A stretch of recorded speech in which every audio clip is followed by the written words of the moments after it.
Okay, so we've got to talk about this J.K. Rowling thing, right?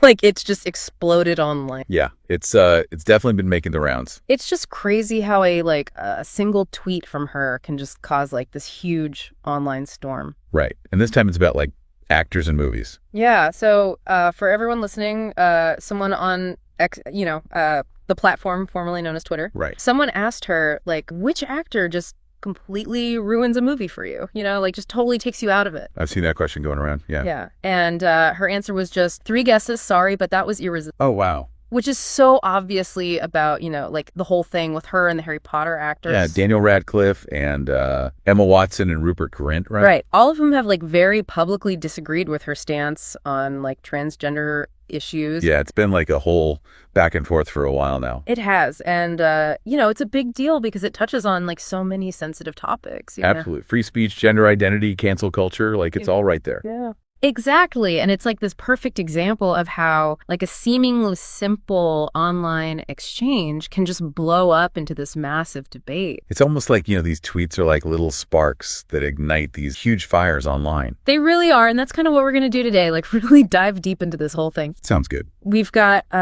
this really interesting YouTube commentary that breaks down not only Rowling's tweet, but also like all the reactions to it and other related discussions online. Oh, that's perfect for like understanding the full context. Right, because you can't just look at like one tweet in isolation. Yeah. Totally. You got to see like the whole web of conversations and opinions around it. Exactly. And that's what we're going to try to do today, like unpack everything, understand the different sides, and give you the full picture. I'm in. Okay, so starting with this YouTube commentary, the host is this guy, Dan Wootton, and he doesn't hold back at all. Oh, really? No, he like straight up calls Radcliffe, Watson, and Grint awful little Harry Potter weasels. Wow. Yeah, and he even says they're pretty talentless actors, like just goes in. What's like his main point? Like, why is he so harsh on them? His whole argument is that they owe their entire careers to Rowling, like all their success, their money, everything. He's a Harry Potter, obviously. Exactly. And he's basically saying that they like bit the hand that fed them by criticizing her. Okay. And it's not just like a general criticism,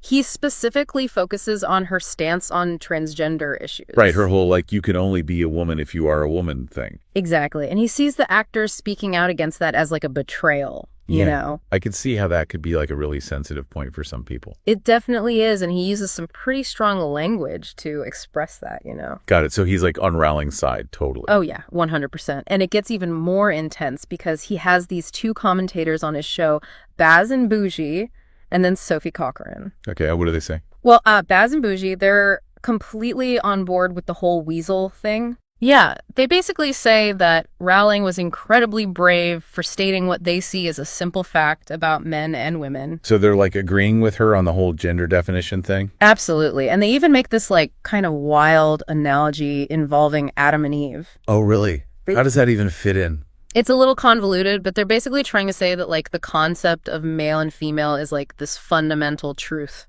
Like it's been that way since the beginning of time. Interesting. So they're like framing it as like this timeless, unchangeable thing. Right. And they also accuse the transgender community of being hypocritical. So? They claim that trans people are obsessed with genitals while simultaneously criticizing others for like focusing on biological sex. Oh, wow. That's like a whole other layer of argument there. Yeah, it gets pretty heated. Okay, and what about this Sophie Cochran? Does she have a similar take? She's a little different. She's also very much pro-Rowling, but she focuses more on Rowling's personal story.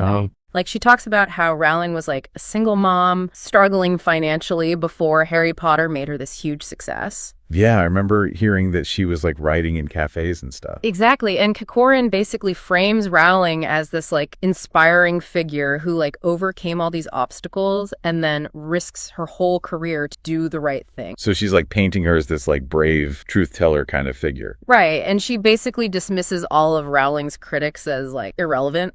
Interesting. Okay, so a very different approach, but still very much on Rowling's side. Absolutely. But it's not like everyone in the comments section is agreeing, Right. They're always different perspectives. Yeah. There's this one commenter named Megs who brings up a good point. What's that? Well, she points out that like Radcliffe, Watson, and Grint have all continued to have successful careers even outside of Harry Potter. That's true. Like Emma Watson has that whole UN ambassadorship thing, and Rupert Grint has been in some cool TV shows.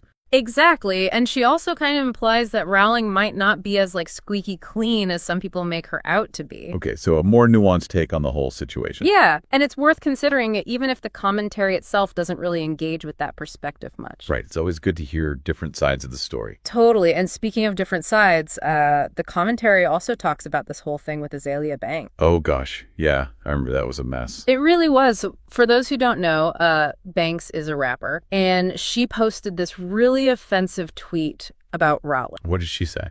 She basically implied that Rowling's views on transgender issues stemmed from her first husband cheating on her with a trans woman. Oh wow, that's just so inappropriate. It was, and Rowling's response was like super powerful. What did she say? She revealed that her first husband had actually physically abused her.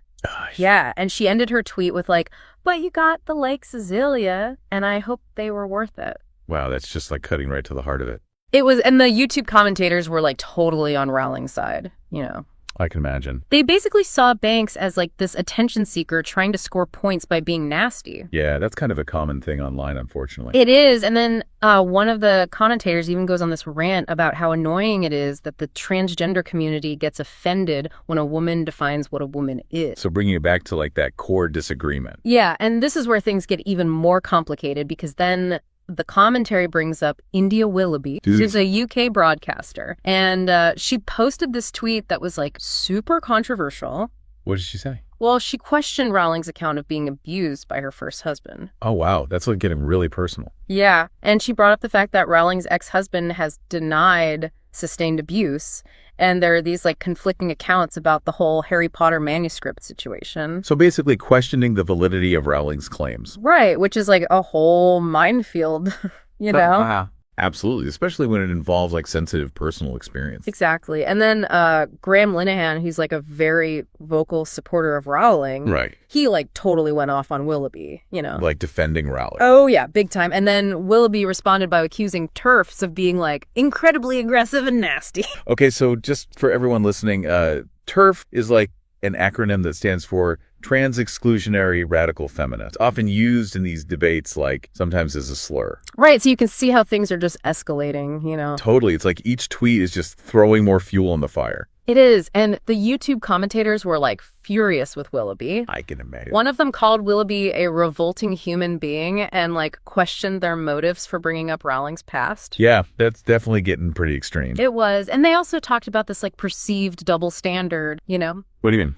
Well, they were saying that like some people demand that their own truths be accepted without question. But then they turn around and like challenge Rowling's personal experience. So basically like a lack of consistency in how people approach these debates. Exactly. And it's like this theme that keeps coming up throughout the commentary. The whole like who gets to define truth thing. Right. And overall, the commentators have this like very negative view of the transgender community. Oh, really? What kind of things are they saying? They use a lot of dismissive language, you know, and they express this feeling that the transgender community is like trying to undermine women's rights and even like control the English language. Wow, that's pretty intense. It is. And at one point, one of the commentators even says that people would like them more if they just shut up. Oh, wow. That's just like shutting down any kind of dialogue. Right. And ultimately, the message from the YouTube commentary is like crystal clear, you know? What's that? They are totally on Rowling's side, and they see anyone who disagrees with her as like an enemy. So it's like this very black and white us versus them mentality. Exactly. And it's a good reminder that like these online spaces can often become echo chambers, you know? Totally, where people just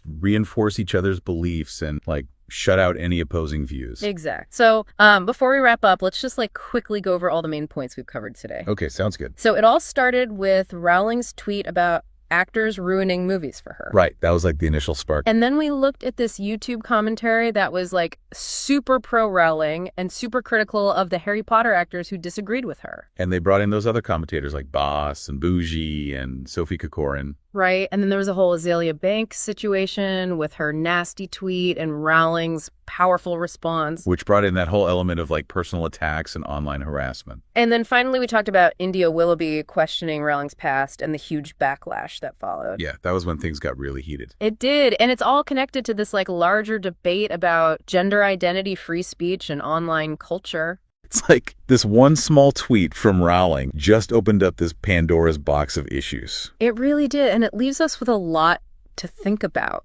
you know? Definitely. Like, how do we navigate these incredibly complex social issues in such a public and often unforgiving space? That's the big question. It is. And what responsibility do public figures have when they engage in these debates? And like, how should we as the audience interpret all these different narratives that are being thrown at us? It's not easy, right? Not at all. And it's so easy to get caught up in the drama and the emotions of it all. It is, but it's important to remember that there are like real people behind these online avatars, you know? Absolutely. And these issues are so complex and nuanced that like simple black and white answers just don't cut it.